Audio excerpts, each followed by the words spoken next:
Welcome to Heal into Happy. I invite you to take an adventure with me into your very own universe as I guide you to go within, release your fears, and become empowered to create a life you love. I am your host, Lark Allen. My intention is to help you shine a light on everything that is keeping you from being truly free. You can expect this healing journey to be filled with love, laughter, clarity, and fun. Are you ready to take a leap of faith? Let's go. Welcome, welcome, welcome. I am really excited to share what is on my heart today, a way that I really have found so much clarity and a way that I have healed a lot. And that is journaling. It is such a beautiful way to really be honest with ourselves. It is the best truth serum that I have ever discovered. There is nothing more pure than getting out a notebook and a pen, giving ourselves some prompts to journal around, and then just really free flow writing about that. So that is what we are going to be talking about today. If you don't have a pen and paper, I invite you to push the pause button really quick and get one.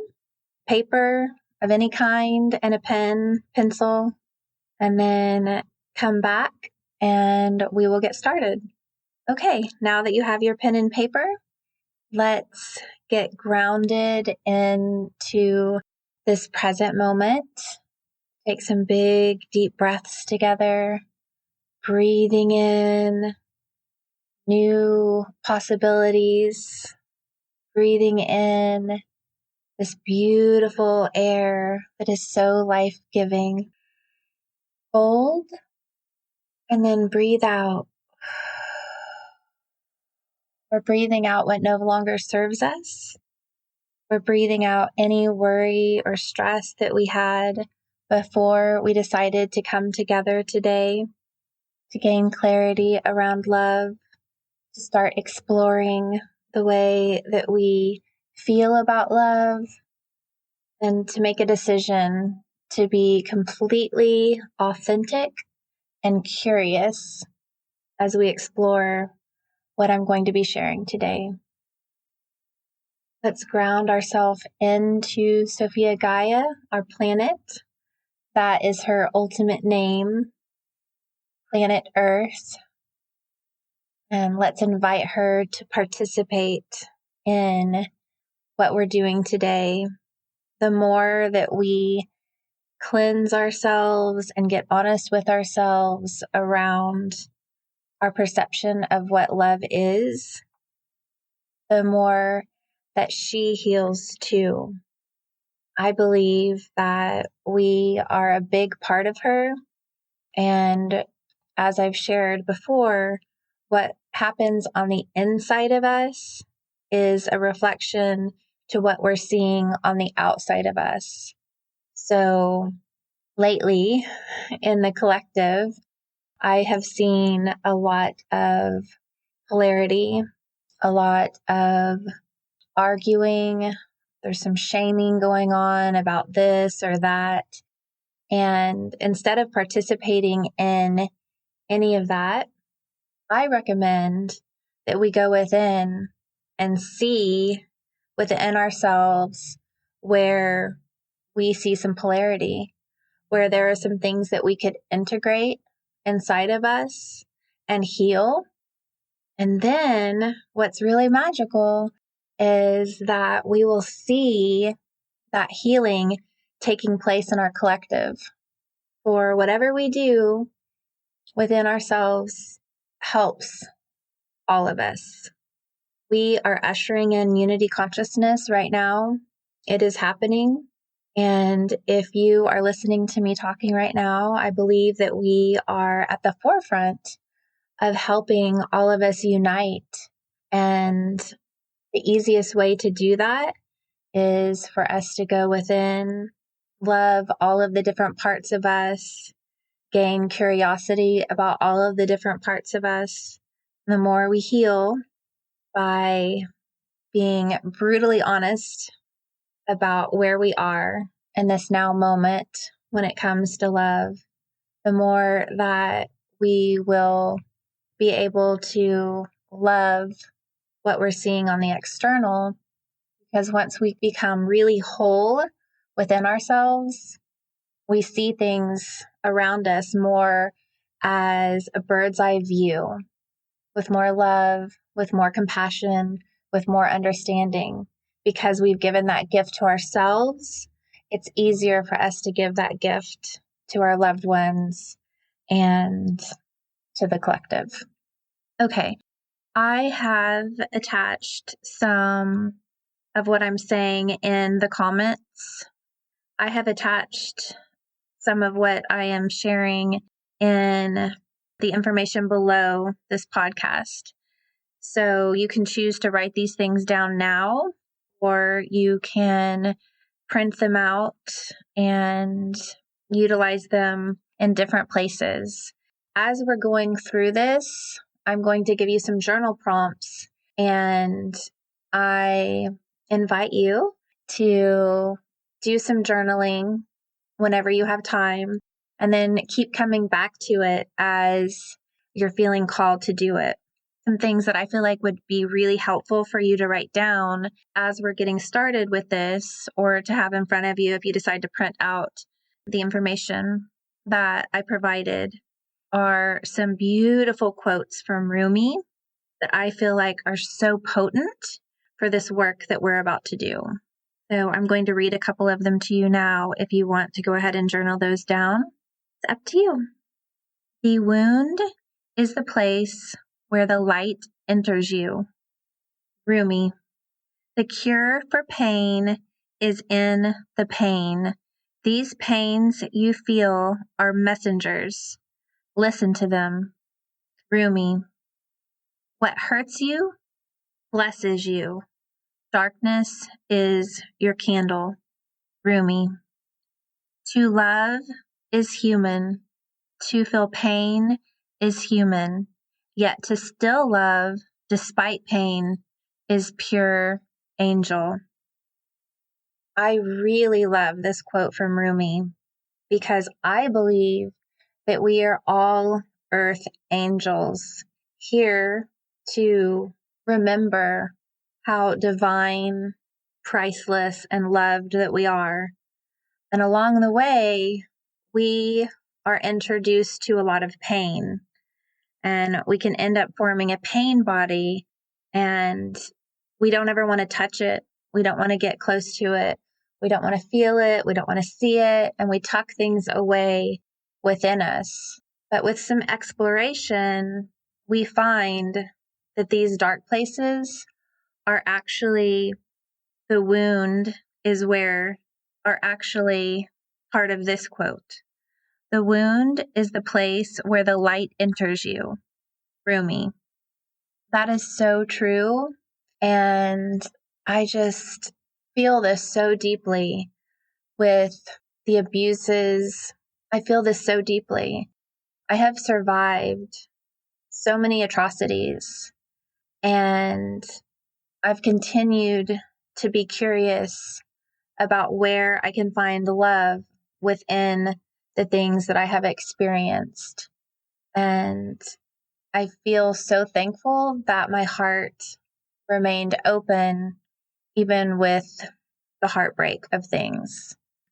I'm really inviting you to think about that and think about how in your darkest, what you would consider in that moment, the darkest, saddest, most horrible thing that's happened to you, if you really start looking at it, isn't it also the part of you that experience helped you expand, helped you grow, helped you become more courageous, helped you learn so much?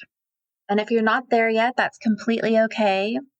That's what this whole experience that we're having together is offering you, that these painful experiences that you've had are actually huge places for light to burst through, huge places for you to see how much that you've grown. And even if you haven't acknowledged it, the places that maybe broke your heart the most, the experiences, are actually what helped your heart expand to new places. That wouldn't have been possible if you wouldn't have had that experience. So as we're getting started and writing, let's invite your higher self to join you in your journaling adventure. Your higher self sees things from a bird's eye view, even when you can't. And when we invite all of the parts of us back home to really come into our body and to be with us when we journal, it really helps us with our free flow writing, because we have a higher part of us that is going to join in the conversation as we're free flowing. As we begin, we can give thanks to all the breakthroughs along the way that we're going to have during this journaling experience, so that we set an intention right at the beginning of our journaling that we are excited to see what breakthroughs, what aha moments that we're going to have, so that we're completely conscious of that inner knowing that we're going to have that. Okay, so we're going to title this journal entry, Journaling About Love. And then we're going to just get really curious about how we perceive love. And then the first journaling prompt that I would like you to write down is, what have been my greatest love affairs in this lifetime? So I really want us to start in a place of gratitude and appreciation to spark some memories. I'd like you to write about your spouse, if that is somebody that you really love, parents, kids, animals, best friends, grandparents, anything that you can think of, even a childhood memory of a childhood friend that you had lots of adventures running around your neighborhood, climbing trees, going down to a creek. Just really free flow write all of the things that come to mind that have been amazing adventures in love that you appreciate. I hope that you find this part to be as enlightening and fun as I did. I have so many fun memories of funny conversations with my Grammy and my grandma, and so many fun memories came back to me about things that my daughter has said.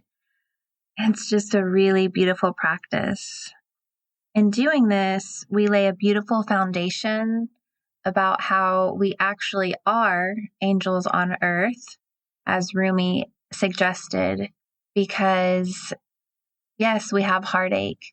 Yes, we feel pain, but we're always brave enough to continue to experience more love. So I look forward to hearing about your experiences with this part of the journaling, and of course with the second part too. So there's just 2 journaling prompts that I'm going to be giving you. The second one is, what have been my greatest heartbreaks and what have I learned? So when you are journaling about this, in the end, I imagine that you will find the same things that I have found. And that is, in my greatest heartbreaks, I have also gained bigger parts of me. I have also gained the ability to forgive, to love deeply, to love more deeply, to gain more clarity. And it's just like we gain so much from all of our life lessons, yet we can label them bad, or we can choose not to go deep again into the waters of love because of a near drowning experience that we have perceived that we have had.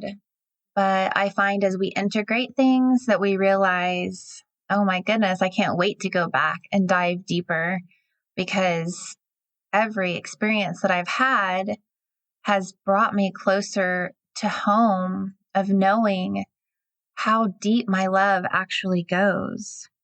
So as you're doing this, there could be some things that come up that you would want to utilize the Hawaiian prayer of Ho'oponopono.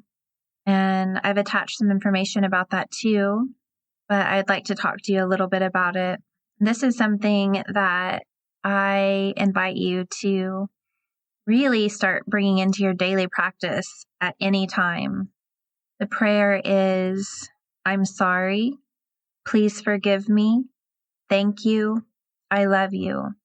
And as you're writing out your greatest heartbreaks, some things could come up that you realize that you haven't explored, or you've tucked away in a skeleton closet of the back of your mind that really has been waiting for you to open up that closet, to dust all the things off, to really look at it and to start seeing all of the experiences as the gifts that they truly were.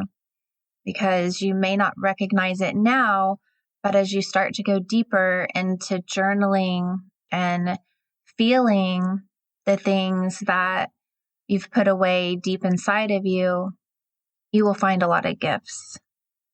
So in between each journaling that you're doing with each specific person or love affair that you've had, whatever the case may be, you can put down at the end of it to really gain some closure around that experience. I am sorry. Please forgive me. Thank you. I love you. If one of your heartbreaks is around being molested or some kind of pain that is that deep, saying this Ho'oponopono prayer is more to let yourself off the hook for maybe repeatedly having that experience going on in your mind. And I know this because I've experienced molestation myself, that we can continue to experience it again and again in our head. And in doing so, the only thing that we're doing is bringing ourselves back to that space where we were violated. And I've been there. So if you are at a place where you're feeling like, if I let it go, it's like I'm forgiving that person for doing it. And I just want to let you know that it's not the case at all. Forgiveness is an important part, but that forgiveness of somebody doing something to you that's so dark is between them and God at this point. At least that's the way that I see it. So we're forgiving ourselves for holding on to that pain and not integrating it fully within us. So we can journal about these experiences. And these are parts of your journaling that you may decide that it's the most empowering to journal about it, and then write the Ho'oponopono prayer and then rip it up. So that's just between you, your higher self, your guardian angels, and God, so that you can really just free flow write all of the things without ever wondering if somebody else is going to read it. I've done this many, many, many times around things that have happened in my life that I just kind of wanted to keep between me and God. And it's a very empowering thing to do. So I just want to remind you, the cure for the pain is in the pain. That's what Rumi says. And we do find so much freedom and so much healing when we decide to explore the things that are keeping us from living our best lives. And oftentimes it's past things that we haven't started integrating into who we are. And now, from a bird's eye view of what I experienced as a child, those things brought me to this now moment that gives me the courage to share all of this with all of you, because I had a deepened healing process that needed to happen. I needed to go through art therapy. I needed to go through regular therapy. I needed to experience antidepressants to realize that wasn't the answer, and anti-anxiety medications, and on and on and on. I explored so many pathways to get to this now moment to let all of you know that absolutely explore all of the things that you're going to explore, but know that the best part of my healing journey that I discovered that gave me the most healing, the most clarity, and the most freedom from the shackles of pain that I have experienced in my life was going within, finding deep forgiveness and deep love and deep compassion for all the parts of me and all of the things that I have experienced, congratulating myself for surviving them and deciding to thrive through them, and making my mission to help others feel happiness through all the things. So in essence, I wouldn't be who I am today if I hadn't experienced the things that I have experienced in this lifetime. That is what I would like to see within yourself. How much of a hero's journey that you truly are on. All of the things that you have experienced, anything that you consider a betrayal or a heartbreak, ends up actually being your biggest lessons. The things that have really shown you what you're capable of, how magnificent you are, how divine you are, how loved you are, how much bigger your heart is now because of the things that have tested it, to keep loving, to keep living, to keep learning. I am offering you so much love and so much encouragement for you to take this journey with yourself. The journey that we have with ourselves as we explore all of the parts of ourselves is the biggest, most priceless gift that we can give ourselves. And I am so excited to hear your aha moments that come from you appreciating the love that you have had and appreciating the heartbreaks that you have had, because they are all parts of us. And the more that we love all of the parts of us and we release the shackles of shame and pain, the freer we become. The more we're able to stand in our own sovereignty, knowing that we are ultimately able to provide the care for ourselves that we search for other people to give us. And then when we are really experiencing all of this healing that we're doing with the simplicity of a paper and a pen, and with prayers and love and compassion that we give for ourselves, then the love that we experience from other people gets to be more harmonic. It gets to be more blissful. It gets to be more whole and more healthy, because that's what we start to attract into our lives. And that is my biggest prayer for you, is that you start having these exploratory experiences with yourself. So all of the love that you start attracting into your life is really healthy and filled with fun and happiness. Until next time, I am offering you so much love and so much light. Thank you for joining me today on Heal into Happy. My prayer is that you have gained more insight into your healing journey and that you are one step closer to loving yourself more fully in this now moment. And if you could do me a favor, please leave me a 5-star review over on iTunes. My passion is empowering others on their healing journey, and with your review, you may help others struggling to heal find this message. Be sure to visit me at healintohappy.com for past episodes and more ways to connect with me. Also, please always remember that I am offering you so much love and light as I celebrate the divine sovereign being that I see in you.